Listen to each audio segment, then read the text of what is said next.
A lot of big moments from Andu though. Simple, particularly at the start of this game, looked like a real threat.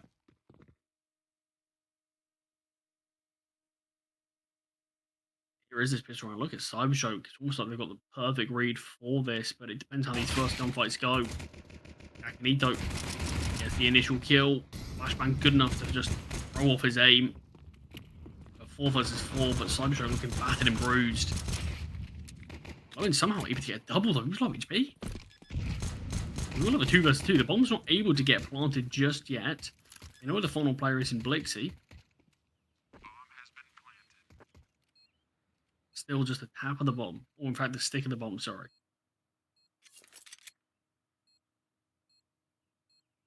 And this is going to be really tough now for Blixie. Both T's split from one another. If we see a tap of the bomb, see a swing from both of them. Blixie needs to find a kill beforehand.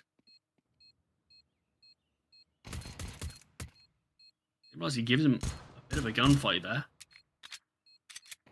He's got a lot of damage for it, but Nectar and CT, huge round from him, triple in total.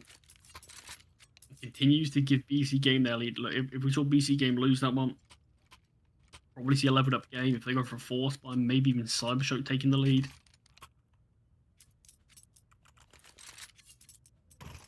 In a lot of second round force buys, and this one's going to be no different.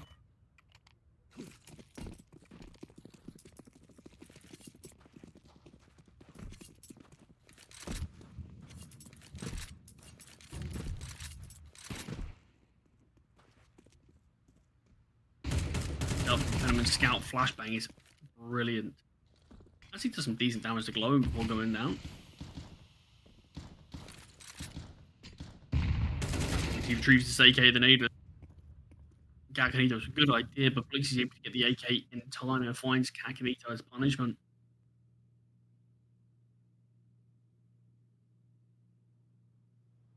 It's really going to depend what Connector find towards Connector. Andu is going to be backing away, leaving his teammate. Gloin tries to take space towards Palace, but only gets this information. It costs him his life.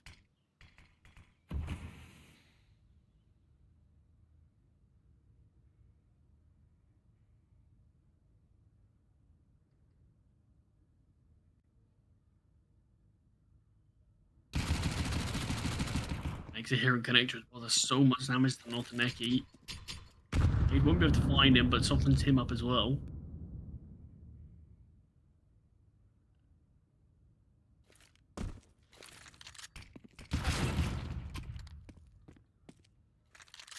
Falls towards Connector, and with not a lot of time left, BC.GAME have to hit towards A. You've got a scout towards CT as well that hangs away and finish him off as well.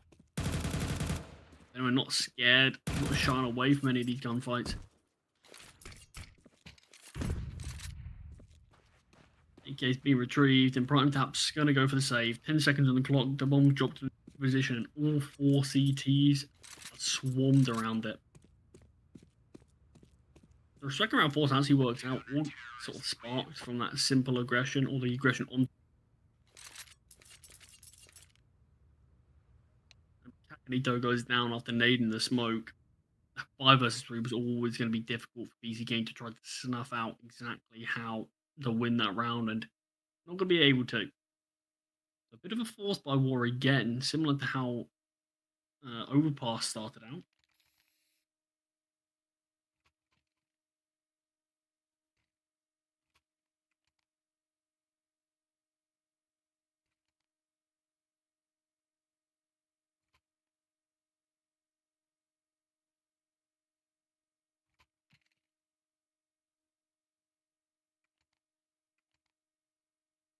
An 8-8 scoreline. Both teams have still plenty of opportunities, but CYBERSHOKE on the CT side.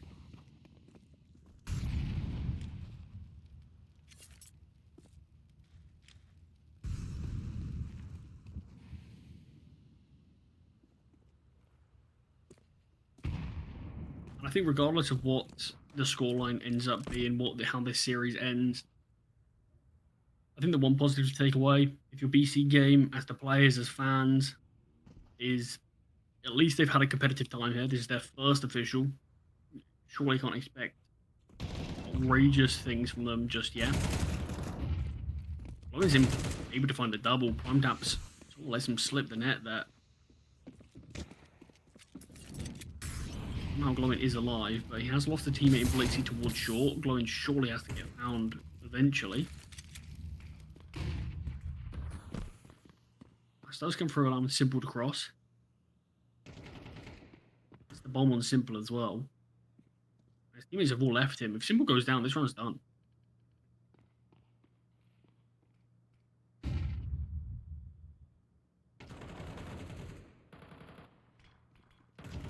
Dufon's going towards B. And Dufon's a second, but this is still the bomb on Simple, and he goes down.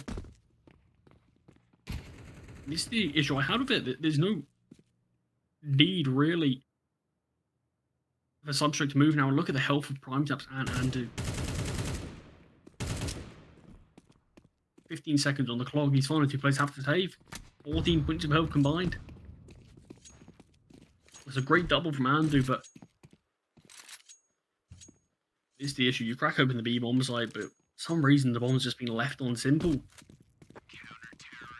If he wasn't going to join you, take the bomb.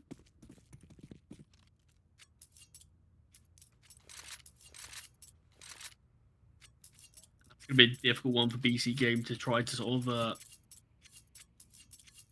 look back on there, because it's a tough round to win anyway with the investment they had. They put themselves in a great position. Should have been a 3 versus 2 with the bomb down, but not the case.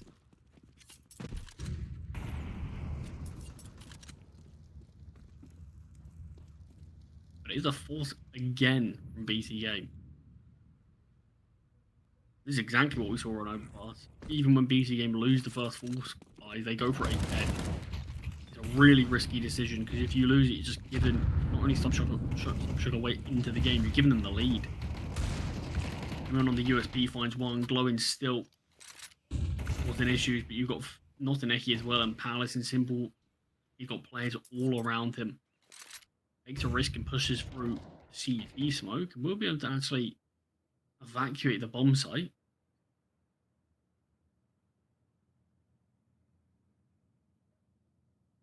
We get a free bomb plan on B.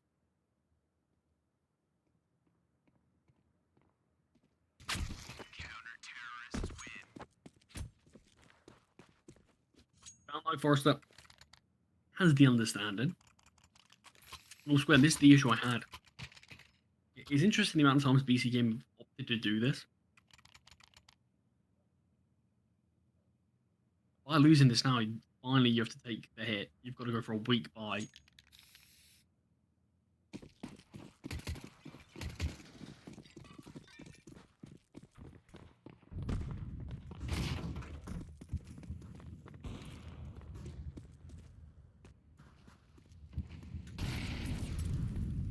Still some upgraded pistols. Hopefully for BC.GAME's sake they can sort of whittle away the economy of the CT side. Time is great for Kakini. Don't just pulls that utility. Skill that can be retrieved. So CYBERSHOKE end up falling to a lot of buys like this, and half buys and things of sorts. Map number 1. That really was a killer for them. They've got to make sure that they don't let things slip here, because this is their chance to not only take the lead, but a chance to take this series as well.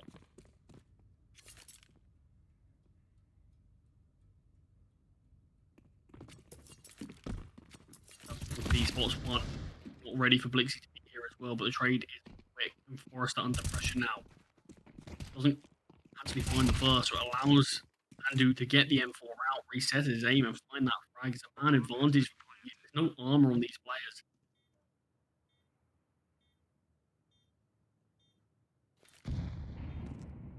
A lot of work given the young Notineki. He's the player with the rifle.